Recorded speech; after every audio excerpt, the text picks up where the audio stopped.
How do you prove you're alive? I've been dead for almost 5 weeks. Not the way you're thinking. I'm obviously alive, otherwise how would I be typing this? I'm only dead on paper.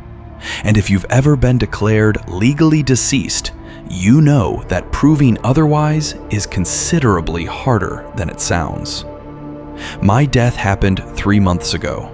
I was at the regional airport in Williamson County trying to catch a late evening flight to St. Louis.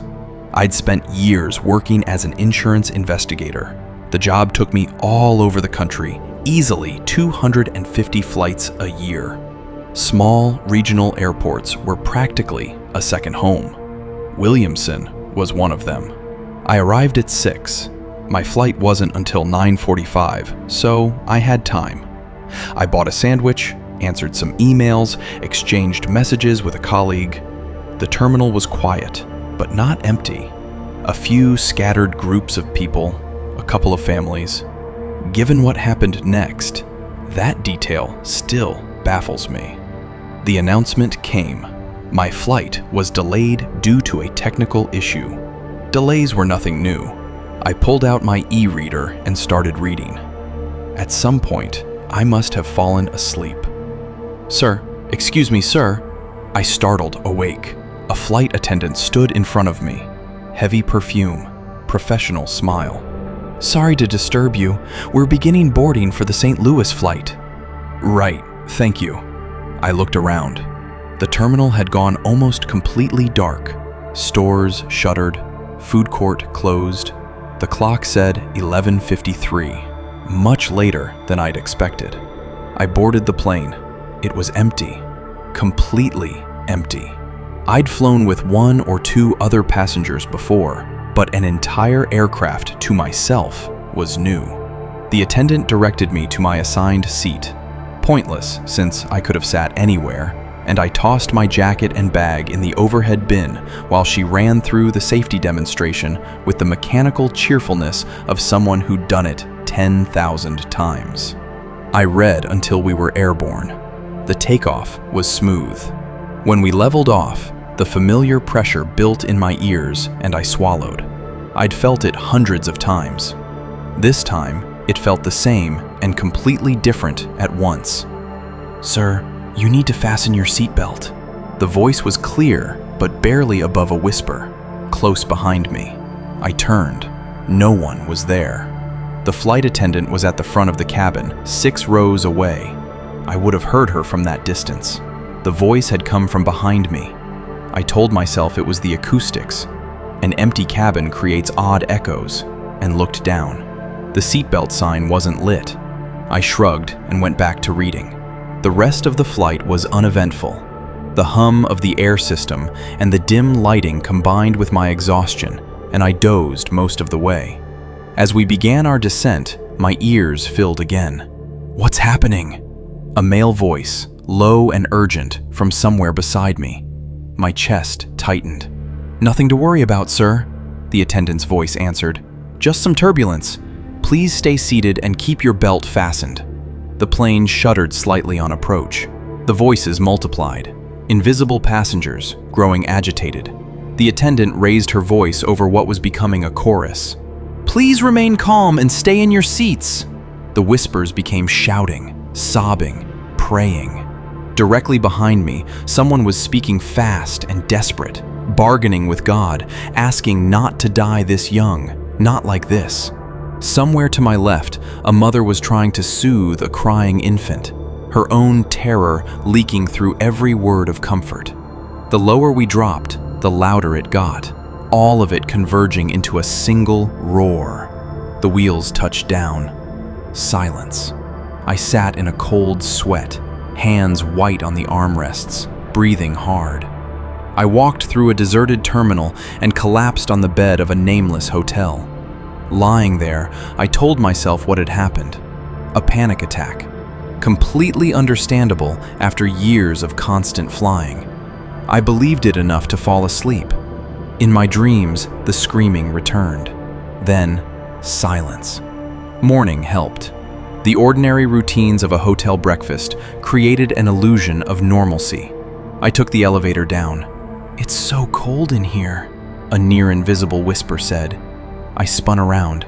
I was alone in the elevator. In the rental car on the way to my meeting, the radio ran a news story about a crash. A Cape Air morning flight from Williamson County to St. Louis. 27 passengers. No survivors. "Where are you?" The voice came from the back seat, not the speakers. I checked the mirror. Nothing.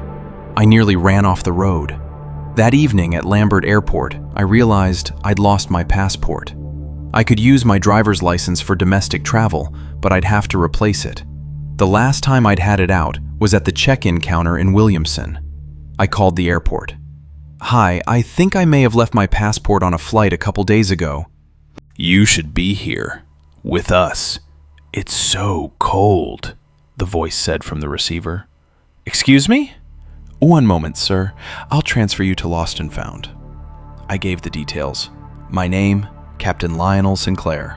The 9:45 p.m. flight, March 21st. Flight number 9K1114. The woman on the other end went quiet for a long moment. Keyboard sounds, then a longer pause. "Sir, that flight was canceled on March 21st due to a mechanical issue with the aircraft. You couldn't have been on that flight. Are you certain you have the right date?" I told her I was certain. I had a boarding pass stub, a receipt from the airport restaurant, and a hotel receipt in St. Louis, all from the same night. She put me on hold. A supervisor came on. I repeated everything. "Captain Sinclair, the evening flight on March 21st was canceled. The aircraft that was assigned to it crashed the following morning. You could not have been aboard." After a brief and fruitless argument, I hung up. That same day, police came to my house to inform my wife that her husband had been listed on a flight that went down, that a burned passport matching mine had been recovered from the wreckage, and that the one unidentified body aboard was likely me. Their surprise at finding me standing in my own living room was considerable.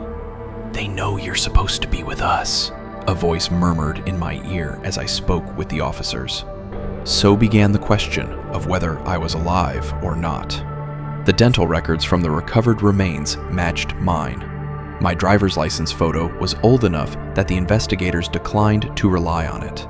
Airport security footage showed me entering the terminal but not leaving after the cancellation announcement. My boarding pass stub was genuine. The airline couldn't explain it, but refused to accept it. A DNA comparison came back. My sample from military service matched the remains at 99%. My own swab matched the military record at 95. On May 15th, I was officially declared legally deceased. A criminal investigation was opened to determine who I actually was. Since my legal death, the voices have changed. Quieter now, more certain. You don't belong among the living anymore. You can be with us now. We're coming for you soon. We need your warmth. It's so cold here. I laugh about it sometimes. In the thin, desperate way you laugh when the alternative is losing your mind entirely. The world thinks I'm dead. The voices in my head have started to agree. My wife looks at me differently now. I can see the doubt in her eyes when she thinks I'm not watching. It's gone further. I don't just hear them now. I see shapes moving in shadows, in mirrors, burned figures shivering. There are things I can't stop thinking about. Whose remains were in that wreckage? How could someone else's DNA match mine more closely than my own does? And how do you prove, legally, that you're alive when every piece of physical evidence says otherwise? But what frightens me most is this. As a legally dead person, if someone kills me, there is no homicide to investigate, no case to open, no crime on the books. And the voices keep promising they're coming. Very soon now. Someone I met online. A key scrapes in the lock. Glass bottles clink in a plastic bag. Someone kicks off their shoes in the hallway. So anyway, a voice calls from the entry, there was this weird thing that happened. Hold on, come into the living room, the kitchen's a mess. What weird thing? A second voice answers. Two guys come in, bags rustling. Shove all that stuff off the couch and sit down, says the first one, unloading bottles onto the coffee table. Let me find the bottle opener. Got one. The guest pulls it from his pocket. Go ahead. So, the first one accepts an open beer, takes a pull. This girl messaged me on Discord, wanted to chat, you know how it goes. A bot?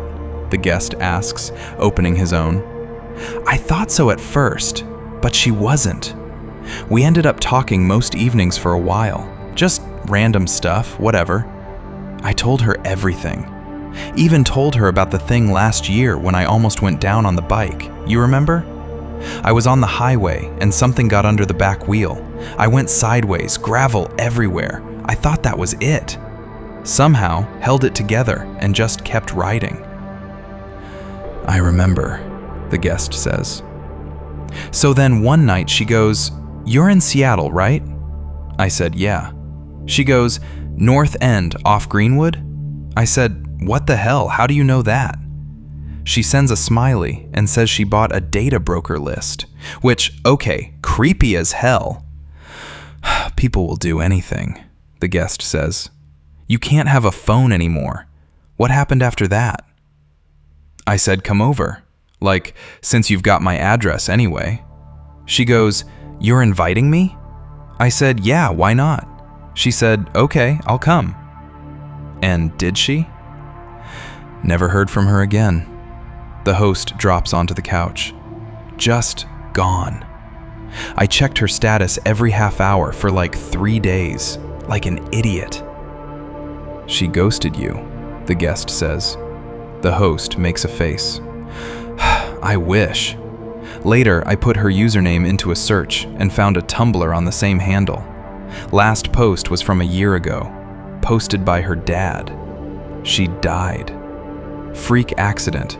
She was hitching a ride on the highway and somebody's tire threw a chunk of gravel and caught her in the eye. Gone immediately. They never found who was driving. He takes a long drink. There was a photo with a black border. He pauses. She was pretty. Red hair. Red hair, the guest says slowly, staring at the corner of the room.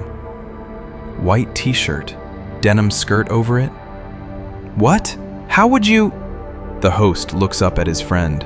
Then he follows his friend's gaze and looks at the corner too. Hi, I say. I'll get you close enough.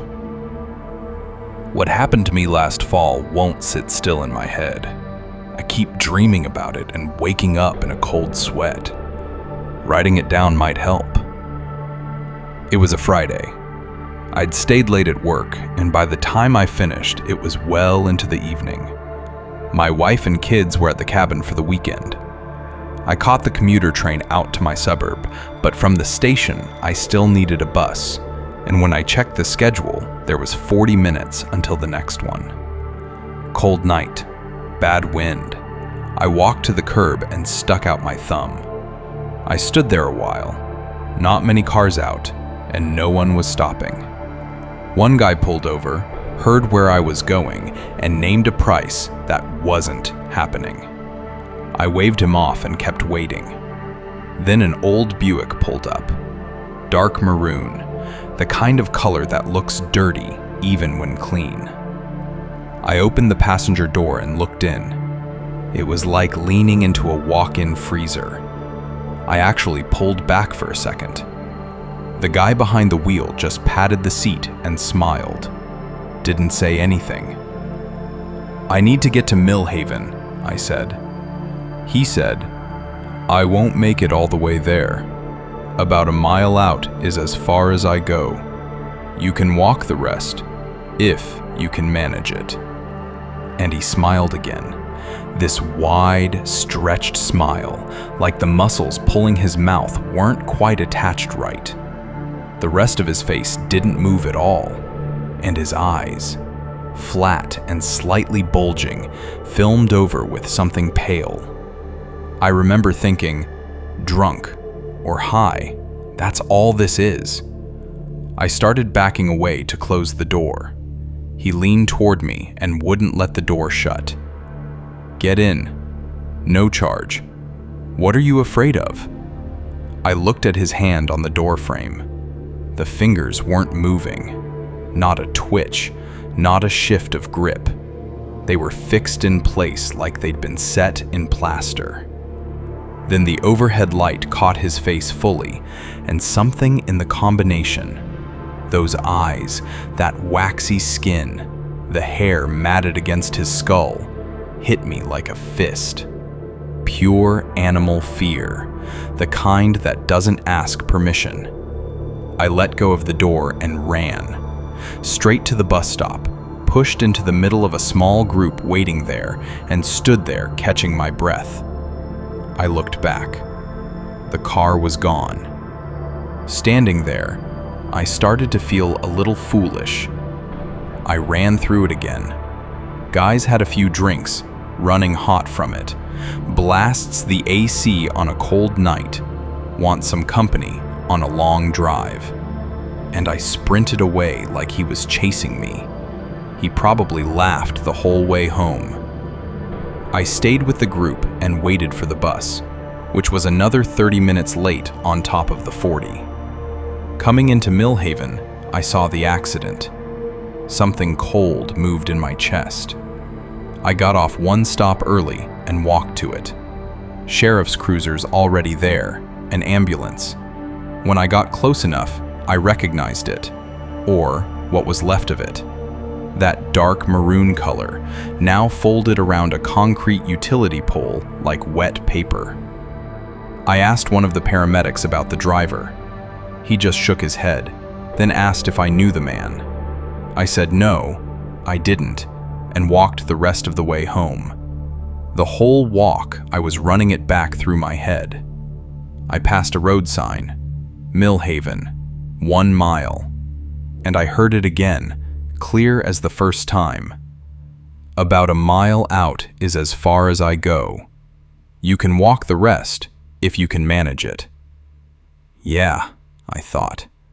I really don't think I could have managed it. Maybe some part of my brain manufactured all of it. The dead eyes, the frozen hand, the freezer cold, to keep me out of that car. I don't know. What I know is that I still dream about it. We're driving and laughing, and then the bottom drops out, and we're falling. And I wake up covered in sweat. The day the fern blooms. It started when they turned off the highway. A bent green sign, Ashford, 2 miles, had been the only marker since the paved road gave way to gravel, and now even that reference was useless. The track forked. The GPS showed nothing but a straight line to a small settlement on a river bend. No fork, no choice to make.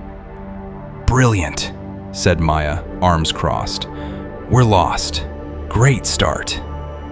Derek said nothing. Maya had been in a mood since he'd told her about the truck, how he'd traded in his old car and used the vacation money as the difference. A truck like this didn't come along at that price twice, and they could drive somewhere instead of flying. She had not found this logic compelling. I don't understand the map, he said. Maya laughed, too loud and too flat. Why am I not surprised? He'd been to Ashford as a kid, summers at his uncle's place, but always by train. The old sedan couldn't handle these roads. The new truck's engine and all-terrain tires were supposed to solve that. The GPS was supposed to solve everything else. We go right, he said. The creek ran roughly east, which was where the railroad crossed it, which was where the settlement should be. "Lead on, Magellan," Maya said, in a voice like a funeral announcement. "Drive us somewhere we can never get out of." "Do you want to decide?" he said, keeping his voice even. "Of course. You only let me decide when there's blame to distribute. Just..." He gripped the wheel. "Stop. Don't raise your voice at me." He turned right. The truck lurched over ruts and sent up a spray of disturbed pollen. He'd been looking forward to this, showing her the place he'd spent his childhood summers, the creek, the hills, the kind of air that cleaned you out. Now, he couldn't remember why he'd thought she'd want any of it. She stared out her window in silence, arms still crossed, and he caught the slight tremor in her jaw that meant she was close to crying, which meant things were about to get significantly worse. He turned on the radio. "Turn it off," she said immediately. "I need something. My head is splitting. You never think about anyone but yourself." She was crying now. "Why did I come on this trip?" He ejected the radio panel and put it in the glove box. Another fork appeared ahead. The GPS still showed a single straight line. Their odometer said they'd traveled 5 miles since the sign that promised 2. "She was right," Maya said between sniffles. "We've gone 5 miles, and we should have been there at 2. He had, in fact, just thought the same thing. He took a right again without announcing it. Something appeared over the road ahead, a dark shape, like a capital letter standing across the lane. Driving closer, they saw it was a wooden gate, 2 posts and a crossbeam, topped with an enormous dried flower head that looked like a sunflower left too long on the stalk. "Charming," Maya said as they passed underneath. The first houses appeared between the trees, low, almost pressed into the earth. No fences, shutters hanging at wrong angles or missing entirely. Buildings leaning against one another for support, gray and soft-looking with rot. A silence so dense you could feel it against your face. The place looked abandoned. Derek stopped the truck and cut the engine. "Are we here?" Maya looked at the nearest structure, a blackened hulk with boarded windows. "No, this isn't Ashford." He checked the GPS. It now displayed a closed loop, a road with no beginning and no end. "We need to find someone and ask directions," he said, hearing his own voice as if from outside himself. "There's no one here," Maya said. "Listen." She was right. Through the open windows, no dogs, no livestock, no voices in the distance, not a thread of smoke from any chimney. He unclipped his seatbelt and opened the door. "I'm going to walk the street. I have to do something." "Your fault!" she called after him. "You stubborn idiot!" Why was he with her? The face, the legs, but God, the constant noise of it. When they got out of here, he decided, he was done. The lane was more trail than road. Mud pulled at his shoes and blackened them immediately. The smell was rotting wood and green growing things. The first 2 houses were sealed, not nailed, he noticed, but pegged with thin wooden dowels, the hinges hand-carved from dark wood rather than metal. Strange old craftsmanship. Something creaked to his left.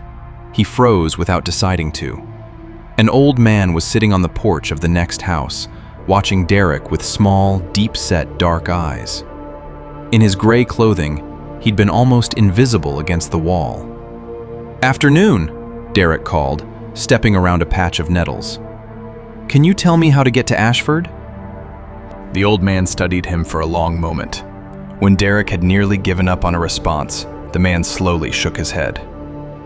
Behind Derek, the truck door opened. Maya coming over. "Is anyone else here?" Derek called. "We're lost. We just need directions." "All at the festival," the man said. His voice was dry and cracked, like he hadn't used it in some time. Maya arrived and looked at the old man with frank distaste. "What festival?" Derek asked. The man rose slowly, vertebrae crackling as he straightened and turned back toward his door. He waved a hand. "Come." "I am not going in there," Maya said at once, but Derek was already following. The entry hall smelled of mildew and dried herbs. A row of bound herb bundles hung from the ceiling, thick with cobwebs. A long bench ran half embedded in the earthen floor. No electricity, no modern fixtures of any kind. Inside, low light, a rough stone stove in the far corner, and directly across from the entry, a carved wooden figure standing about 4 feet tall, its huge flat eyes staring at Derek from the moment he crossed the threshold. The old man moved past a tilting table covered in flies, stopped at the far wall, and gestured. Derek stepped forward, and something seized his wrist with shocking force. He cried out and lurched sideways into the carved figure, which swayed with a dry sound like suppressed laughter. In a niche beside the table, an old woman, so ancient she looked mummified. The hand that had grabbed him, spotted, skeletal, was returning slowly to her lap. Black eyes set in a face of deep folds watched him without expression. "What the?" His bruised shoulder ached. The figure rocked slightly. Something about this room felt wrong, in a way he couldn't articulate. He'd been in plenty of rural homes, but none had felt like this. It took him a moment to understand what was missing. In every farmhouse he'd ever entered, one corner held a small shelf for religious items. A cross, an icon, a few candles. There was nothing like that here, not a single one. The old man was at the wall, one long yellowed fingernail tracing a piece of birch bark nailed there. When Derek approached, he saw an image rendered in careful, intricate work, a border of woven flowers and vines, and within it, a forest scene with the sun directly overhead. Figures danced among the trees in elaborate dress, some so thin and light they appeared to float above the ground. The sun had a face. Its eyes were hard and cold, its mouth stretched in something that wasn't a smile. "Festival. Come." The old man scratched at the bark. "All. You come too." He scratched again. Maya's voice outside, calling Derek's name. He turned and walked out without waiting for more. "Well," she said, "keep going. The old man said everyone's at some kind of gathering. Can't be far." "He's obviously senile. We should turn around." "The GPS isn't working, and I don't know the way back. We go forward." "Of course you do, because you can never just admit you're wrong. Get in the truck."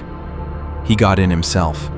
She climbed in on her side, bare legs streaked with grass stain up to the knees, shoes muddy.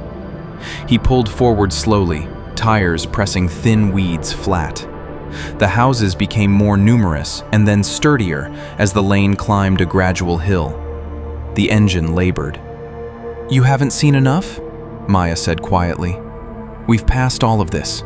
Something's off about this place. I'm scared." "I know," he said, and almost meant to be kind about it. "We just need directions. Over this hill and we'll see where they are." "I hate you," she said, without particular heat. "I genuinely hate you right now." "Great." She grabbed his arm. The truck nosed over the crest of the hill. Sunlight flared across the windshield, and the right wheels found the edge of a drainage ditch. The truck dropped hard and settled, chassis on the ground, wheels spinning in the air beside the road. "I told you!" Maya was shaking, tears running. "I told you, and you never—" "Stop." He got out, walked around the truck, dug in, hard. He hit the hood with the flat of his hand. This was her fault. If she hadn't grabbed his arm— "Come on," he said, going back to her window. We need to find a tow. I'm not going anywhere. Fine, then stay. He walked away without looking back. Maya sat with her knees pulled up, trembling with anger and something that wasn't quite anger. He'd taken the keys. The sun was turning the cab into a greenhouse. After a few minutes, she pushed the door open and found the shade of the nearest trees. A thick root to sit on, her back against warm bark. She could see the truck from here, sitting at its awkward angle in the ditch. She didn't mean to fall asleep. Maya. She jerked awake. The sun had moved. Someone was calling her name from the trees. Over here. She stood on stiff legs. Derek? Silence. Then again. Maya. A white t-shirt moved between tree trunks, some distance in. She took a few steps. Derek, I'm here. Come back. The figure turned. She couldn't see his face at that distance, but something in the angle of his shoulders said he saw her. He lifted one hand. She waved back, feeling the irritation soften. However angry she was, being alone out here was worse. He turned and walked deeper into the trees. She stared. What was wrong with him? Derek! She shouted and ran after him. The undergrowth pulled at her ankles. She went downhill carefully, chasing glimpses of white through the trunks, and gradually closed the distance. The figure moved slowly, and she noticed he was limping. She crested a small rise and found him leaning against a tree on the other side of a shallow gully, jacket heavy with burrs, hair wild. She scrambled down the bank and up the other side. What is wrong with you? Why wouldn't you? He turned around. It wasn't Derek. Of course it wasn't Derek.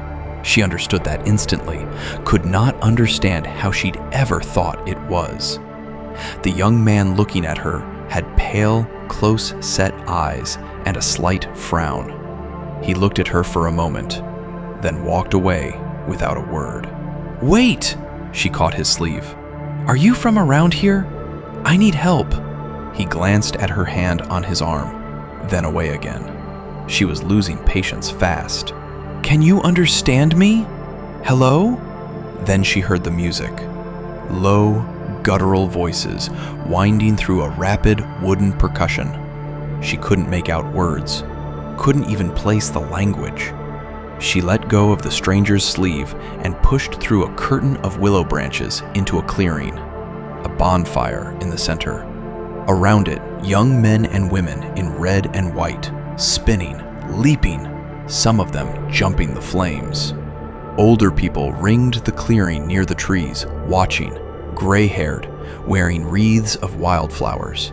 Men with wooden percussion instruments stood to one side, the singers clustered around them, firelight moving in their dark eyes. And in the center of the fire circle stood an effigy, 12 feet tall, maybe more, thick log legs, branch arms, eyes made from knots in the wood, staring in opposite directions beneath a wig of dried grass. And below, Maya blinked, looked again, a carved wooden phallus of impressive dimensions. She looked around for someone to approach. Then the percussion stopped, as if cut with a knife. Every face turned toward her at once, and for a moment, the faces looked wrong, like masks, all of them. The feeling passed. 3 young women came to her before she could speak. One carried a length of red fabric, another held a wreath of daisies. Before she understood what was happening, the wreath was on her head, the red cloth settled over her shoulders, and a freckled young man with wild hair was pulling her into the ring.